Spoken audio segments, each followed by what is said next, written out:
1 Samuel chapitre 27. David al rete dans pays Filisti. David vin nan kel. Yon jou kon sa Saïl ap touye m. La pi bon pour moi c'est me sauver al caché dans pays Filisti ya. Comme ça, Saïl va suspendre marcher de dans tout pays peuple Israël là. Pas gen danger pour moi encore. David levé ensemble avec 600 moun pal yo, y ale kay Akish petit garçon Maroc là, qui te wa la ville Gat.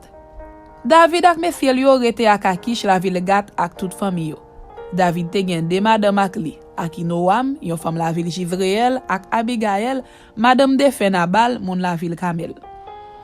Le Saïl vin tande David te kouri al caché la ville Gat, li suspend marcher chercher pour mettre main sou li.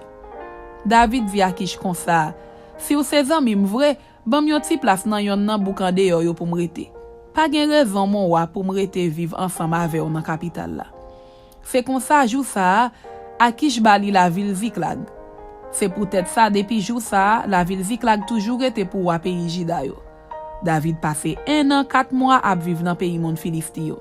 Temps en temps David ak mesye li yo te kon parti à l'attaquer moun Jeshou yo, moun Jivi yo ak moun Amalek yo jouk la kay yo. Depuis tout temps, c'est peuple sa yo qui te rete dans zone qui sorti depuis la ville Telaim, dans direction la ville Chou, rive jouk pays l'Égypte. C'est comme ça David te déchapillé tout pays ya.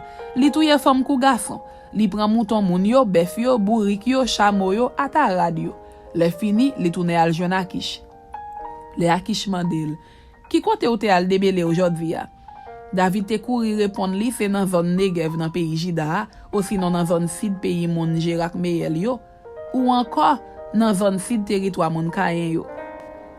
Mais David te toujours touye tout monde, femme kou garçon, parce que l'étape dit dans quel comme ça, personne pas pral di moun la ville gat yo ça li te fait yo. C'est ça David t'a marché fait pendant tout temps li passé dans pays Philistia. Akish même te fait David confiance. L'étape dit dans quel monsieur tellement fait mon peuple Israël yo raïl, la obligé rete passer tout reste la ville a servir.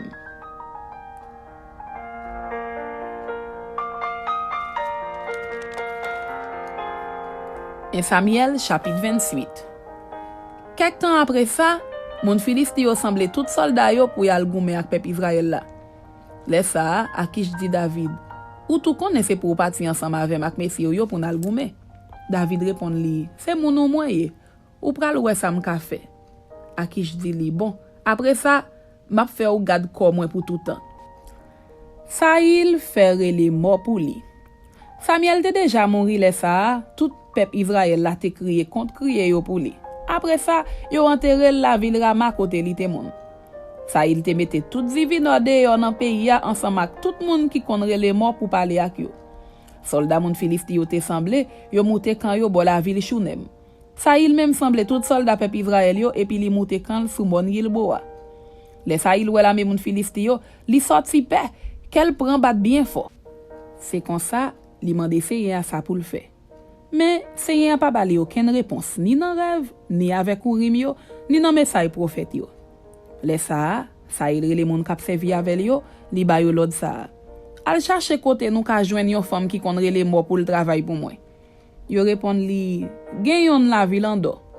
Saïl mette l'autre kal littéral sou li masqué, li levé, li pati ak de moun pal.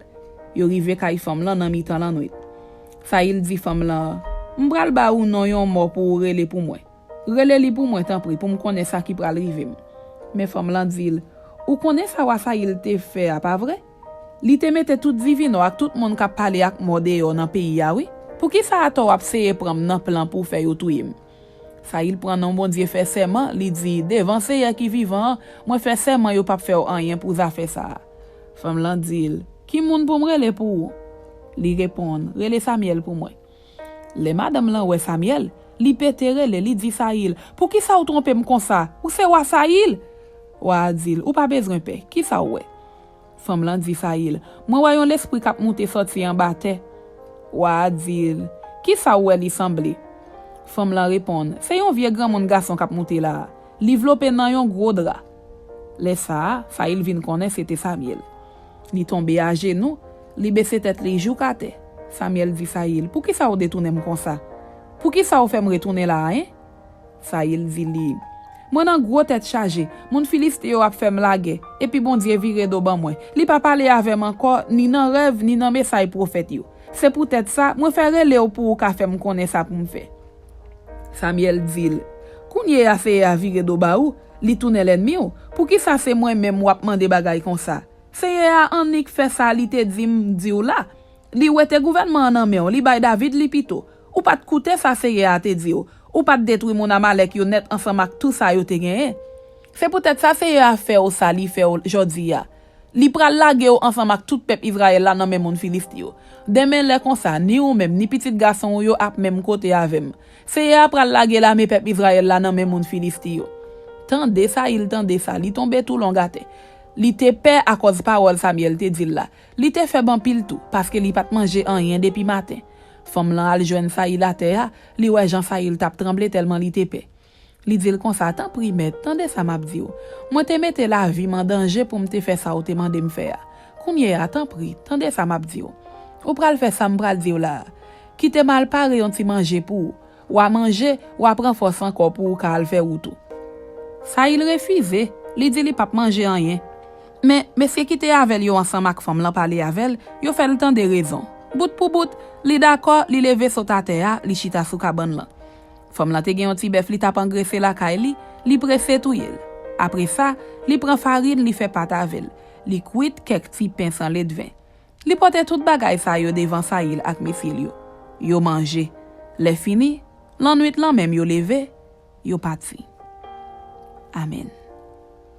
C'était un Samuel chapitre 27 avec un Samuel chapitre 28. Que bon Dieu bénisse nous. Amen.